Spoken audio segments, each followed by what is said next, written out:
At some point today, something will happen. Maybe you will wave back at someone who was not waving at you. Maybe you will call a teacher mom by accident.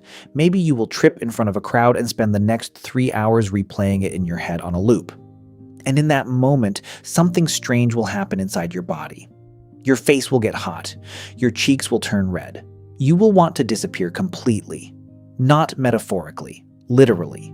Some part of your brain will genuinely wish you could cease to exist for about 30 seconds. This is embarrassment, and it is one of the strangest things the human brain does. Because here is the question nobody asks. Why does it feel so physical? Why does your face betray you? Why does your brain treat a minor social mistake the same way it treats actual danger? Why does tripping in front of strangers feel, for just a moment, like a genuine threat to your survival? The answer goes back much further than you think, and it reveals something surprising about what humans actually are underneath everything. To understand embarrassment, you have to understand what humans needed to survive. For almost all of human history, being alone was a death sentence. A single human without a group could not hunt large animals effectively, could not defend against predators, could not survive a bad winter, could not raise children successfully. The group was not a preference. The group was the difference between living and dying. This means something very specific for the human brain. Social rejection was not just uncomfortable. Social rejection was genuinely life-threatening. Being cast out of the group, being seen as incompetent, being laughed at and dismissed, these were not just bad feelings, they were warnings. They meant your survival was in danger. So the brain built a system to prevent it. Embarrassment is that system. When you do something that risks your social standing, your brain triggers an immediate alarm. Not the full panic of physical danger, but something close. A flash of threat, a surge of self-awareness, a powerful urge to correct, apologize, disappear, or fix whatever just happened. The physical symptoms are not random. They are deliberate signals. The blush is the most extraordinary part. When you are embarrassed, blood vessels in your face dilate involuntarily. You cannot stop it. You cannot fake it. You cannot control it with willpower or conscious thought. And here's what makes the blush genuinely remarkable.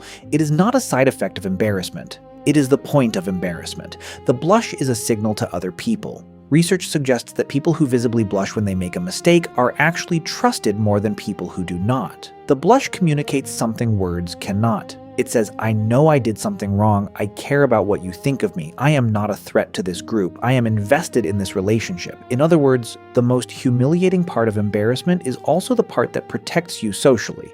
The blush is an involuntary apology your face makes before your mouth can. But embarrassment does something else as well. Something even more interesting. Embarrassment requires an audience. Not a real one, an imagined one is enough. This is what psychologists call the imaginary audience effect.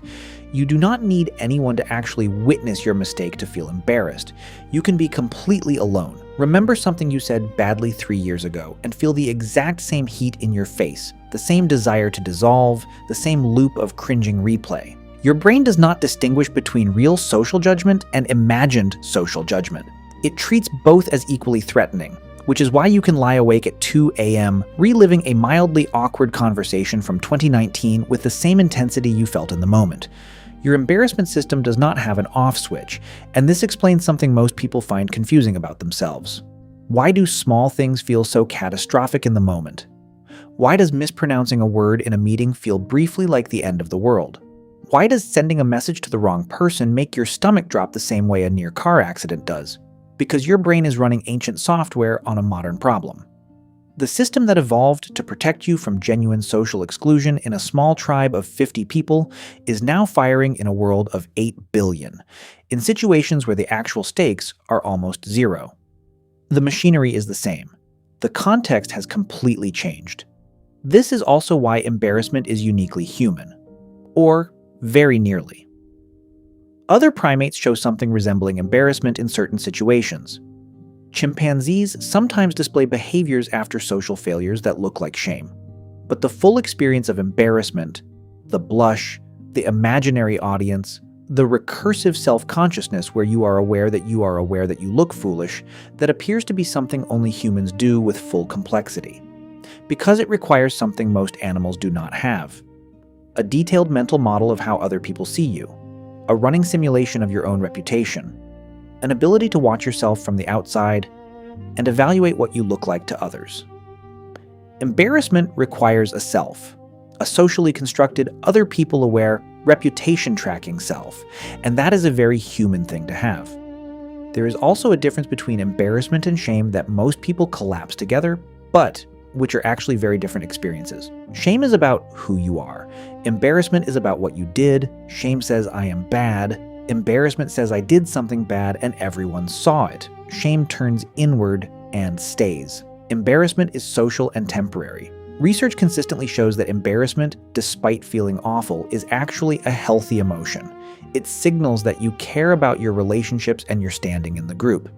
People who cannot feel embarrassment, clinically, tend to have significantly worse social outcomes. They miss the signal that tells them something needs to be repaired.